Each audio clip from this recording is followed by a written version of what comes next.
Wilson Morales from Black Film and TV. Hey, Alessandro, how's it going? Hey Wilson, how are you? Good. You've played a lot of different roles over the course of your career, whether it be film, TV. What went into saying yes to taking on this role? I'm from Boston, and I never played anyone from Boston. Really? I Not even don't know. starting out? I don't know why that was the case, but that's how it's gone. I've never played someone from there, and I was thrilled to be asked to do it finally. How much did you know about the story before you went in? And did you have to like go back and learn about it, or did you know this coming out of Boston?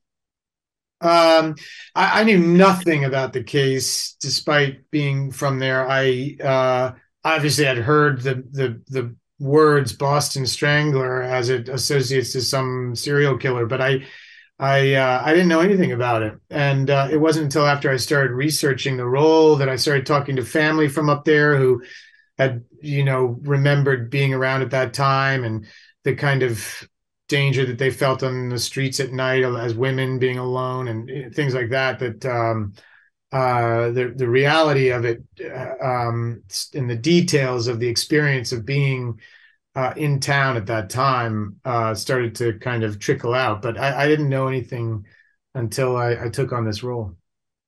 And you just mentioned you just did the whole deep dive as far as the time frame and who this guy is. But when you're playing this role, I like to think any role that any actor plays, there's got to be a little bit of themselves in this character they're playing, no matter what time period it may be. Yeah. How do you relate to this character that you're playing? Well, I mean, there were certain things that are very sort of humanly, universally understandable. Working for a bureaucratic organization where you feel like things are being mismanaged and you feel totally isolated as a result because everybody else is just kind of like on lockdown and in lockstep.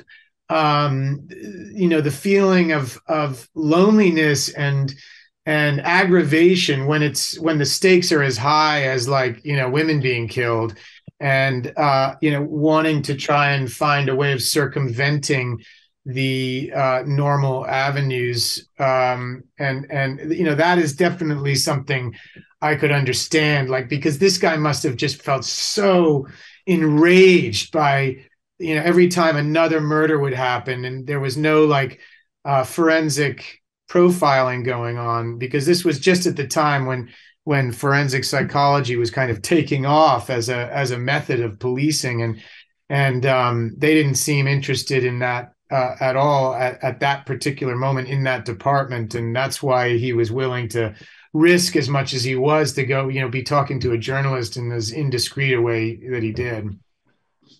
Hey, congrats on the role. I'm sure a lot of people will check it out. They'll go into obviously Google and Wikipedia to get more information once they see this to see, what's fact or fiction, and I'm sure we'll talk again on your next projects. Hey Wilson, good to talk to you. Take care. Take care. Wilson Morales from Black Film and TV. I just want to say it's such a small world talking to you, Matt, because last night I was with Lakeith and Nandi in LA. No way. Wow. Yeah, it was like, holy cow, look at this. You That's so know, funny. small world, small world. So obviously, when it comes to the projects you've been doing, there's a great detail in terms of deep dive into the story. What led you to take this project on? Yeah. So I grew up in Boston. I had heard about the Boston Strangler, really didn't know anything about the case. And then a few years ago, I started reading about it and realized there was this incredibly layered murder mystery, with all of these unexpected twists and turns that I thought would make for a great film. And then I discovered these two journalists, Loretta McLaughlin and Jean Cole, who really broke the story. They were among the first reporters to connect the murders, and they gave the Boston Strangler his name during the course of their reporting. And the more I learned about them, the more I grew to admire them both as people and as journalists, and felt like telling the story through their perspective would be, a really compelling way to revisit this case. Even when you look at Crown Heights and you look at this, the common denominator is that you have a love for journalism, and research. Where does that come from? I don't know, but you're right. I do. I really respect and admire good journalists and good journalism, and role that it plays, whether it's um, helping somebody get their friend out of prison or keeping people in the city of Boston informed while it's being terrorized by a serial killer. So yeah, I love true crime, but I probably would not have set out to make a movie about a serial killer had I not discovered these two journalists. Sorry, and the incredible work that they did. Mhm. Did you have a hand in the casting as far as who you wanted to play this role? Yeah, Keira was the dream person to bring Loretta's character to life. She just possesses all of the qualities we were looking for. She has this incredible outward strength and this ability to be vulnerable and convey an interior life.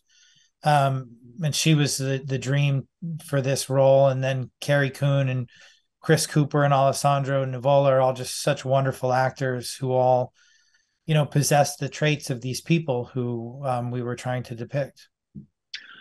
What's more of the sell? Is it the story of the Strangler? Is it the journalism?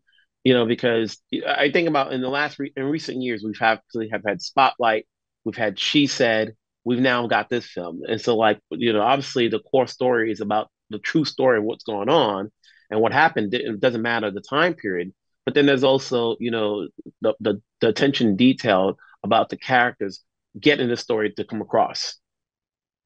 Yeah, I mean, what I love about some of the movies you mentioned, I think it's just very different in terms of the subject matter, the story that they were chasing down, the look and feel of the film, the time period.